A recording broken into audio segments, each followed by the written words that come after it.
We all know the feeling, right? It's Yeah. happening to everyone. You finish some sprawling discussion, a really complex meeting. Maybe you've just been hit with a huge stack of research.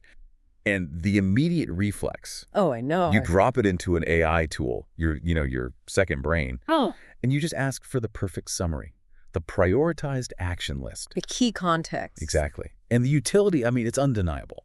The convenience is just, it's a rush. But here's the tension we really need to face.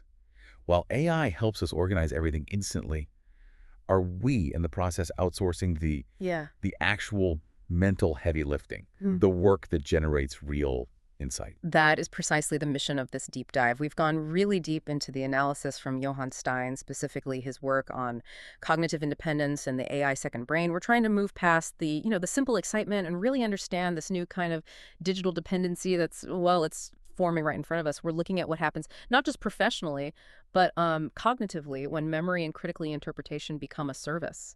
And what defines this shift isn't just that the AI can, write or summarize. The source material is so clear on this. People are now using AI to remember for them.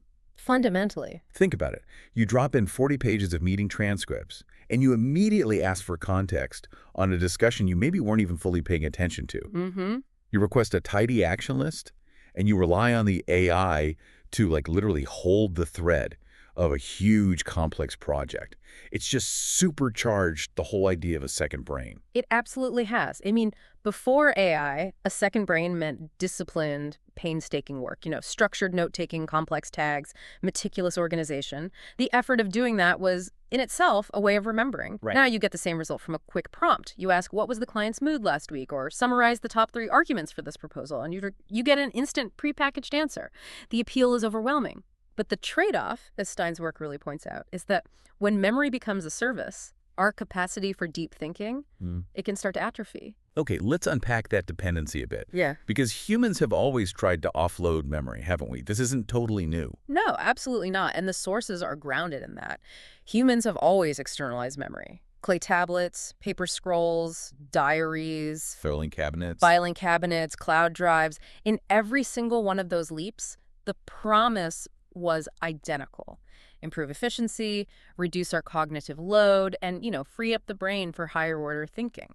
But this is where AI introduces a really profound qualitative change. And it's so important we get this distinction.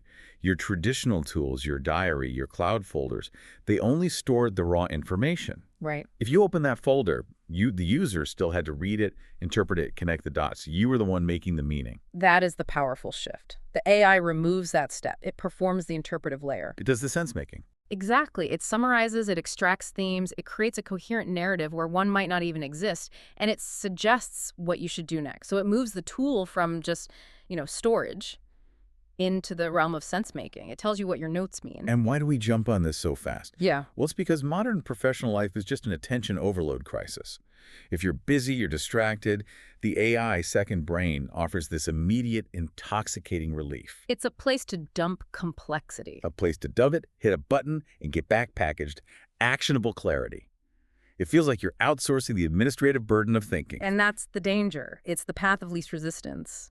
The analysis warns us that a tool that gives you consistent, effortless clarity can very quickly become a cognitive crutch, especially if you stop doing the foundational mental work that produces real understanding. Which brings us to the 4 major risks of what the research calls cognitive erosion. Let's start with risk number 1. This is the one that I think impacts all of us every single day.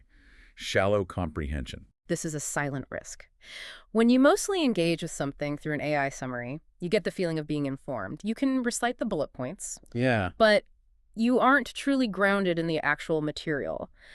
You know the what, but you don't really know the why or the how. The source notes that over time, this weakens your ability to spot nuance, to challenge assumptions, or just to detect when something doesn't add up. So if I stop reading the 50-page report and only read the 5-point summary, I feel competent, but I've lost the ability to spot the subtle... The contradiction. Exactly, the contradiction that's hidden on page 37. Yeah. Because the AI probably just smoothed it over. Precisely. You are outsourcing the struggle, and the struggle is where comprehension is actually forged. If you never have to wrestle with the data, your intellectual muscle for that kind of critical engagement just atrophies. You become reliant on the AI's version of reality. which, leads directly to the next point. Which is risk number 2. Weakened recall and learning. We often think of memory as just storage, like a file on a desktop, but the source material is emphatic about this. Memory is fundamental to the process of learning. It's a mechanism for strengthening connections in your brain. Think of it like this. When you force yourself to work through information, to remember something, to explain it in your own words, Without looking it up. right, without checking, you are actively strengthening the structure of your mental model. It's called effortful retrieval. And if the AI handles that retrieval instantly and gives you the perfect explanation, you don't have to do that work. Exactly. You retain less, you form weaker mental models because the environment no longer requires that cognitive effort. You're not lazy, but the incentive is gone. Why spend 15 minutes trying to recall a detail when the AI gives it to you in 3 seconds? But the 15 minutes of effort, that was the learning. That was the learning, not the task. Okay, let's unpack risk number 3. Overtrust. This is where the technical flaws of AI, the potential for it to be wrong, it intersects with our psychological need for certainty. You assume your second brain is a perfect neutral archive, but the source warns us this is so dangerous. We have to be clear. AI second brains are not neutral. They can omit context, they can misinterpret tone in a transcript, they can apply their own biases, and yes, they can hallucinate things that sound perfectly plausible. The analysis gives these really specific examples, like a summary flattening a huge disagreement between two people into just a point of discussion. Wow. Or a timeline subtly reordering events, changing the whole cause of a project failure. And the output, because it's so polished and confident, it has this air of authority. It's almost inescapable. That temptation to just treat it as truth without checking is massive when you're overloaded. It is. And the more you rely on AI for your context, for the history of a project, the more dangerous those small errors become. They compound over time. If the AI misrepresents a client dispute from 3 months ago, and you use that to build your current strategy, Your whole decision is skewed. your entire future decision-making process is skewed. The system becomes an echo chamber of its own potential mistakes. That brings us to risk 4. This one's more abstract, but I think it's maybe the most fundamental. Identity drift.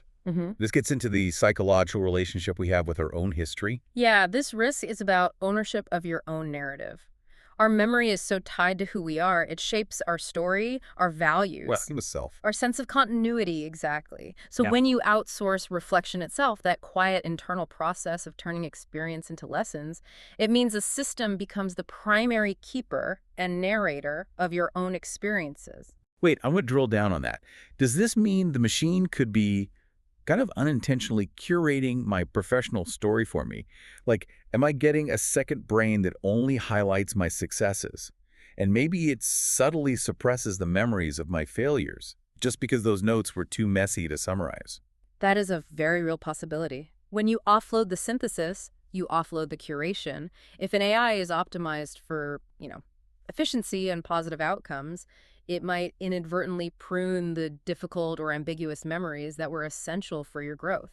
You're retrieving data, sure, but you are not generating the wisdom that comes from wrestling with that personal history, and that distance creates that sense of drift. That's profound.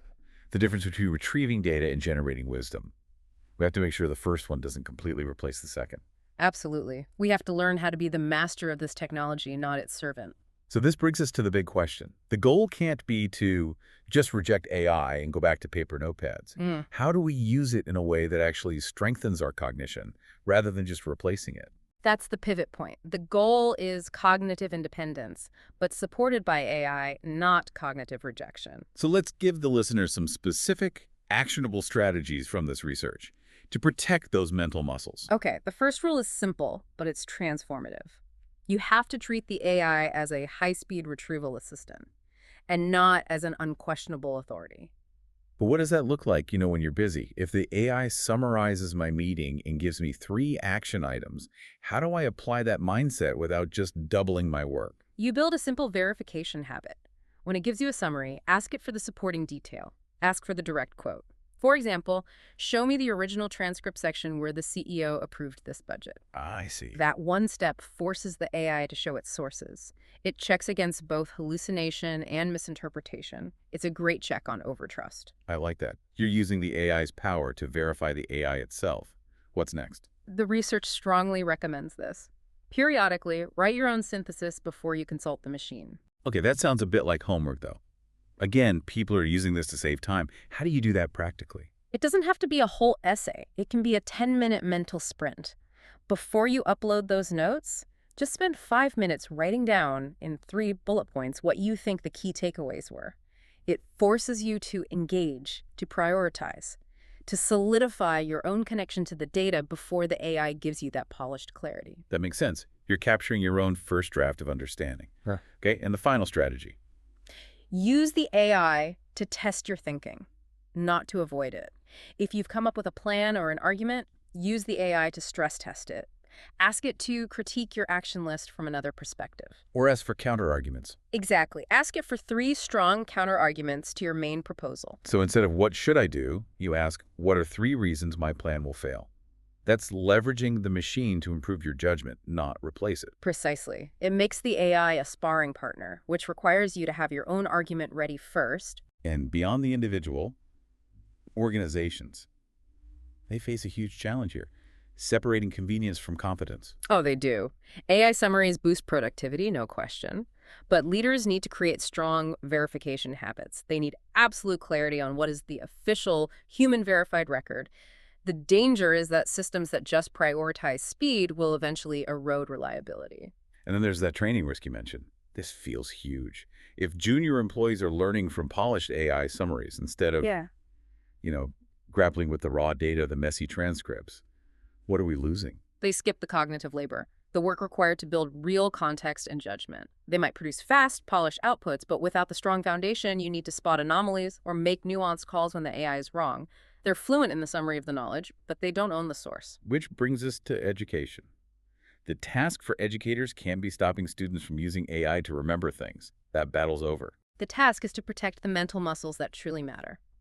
Education has to shift its focus from memorization, which AI has solved, to advanced comprehension, reasoning, and the ability to explain a complex idea in your own words. Education's been shifting towards sense-making for a while. But now we face the final exam, making sure we don't just outsource that deep, hard-won sense-making to a machine. And that really brings us to our closing synthesis. AI as a second brain is liberating. It really is. It cuts down on admin. It helps us manage complexity in ways we couldn't have imagined a few years ago. But cognitive independence is not a given. The trade-off is clear. If we outsource too much remembering, too much interpreting, we're trading short-term relief for long-term fragility. And that fragility means a weaker capacity for attention, a reduced capacity for deep learning, and a much higher susceptibility to error and manipulation. So what does this all mean for you? The path forward isn't fear, it's strategic engagement. It's treating AI not as a brain replacement, but as a tool to support a healthier, more effortful relationship with your own thinking. The future doesn't belong to people who avoid AI. And it certainly doesn't belong to those who surrender their thinking to it. The future belongs to the people who leverage AI to think better, not just to think less.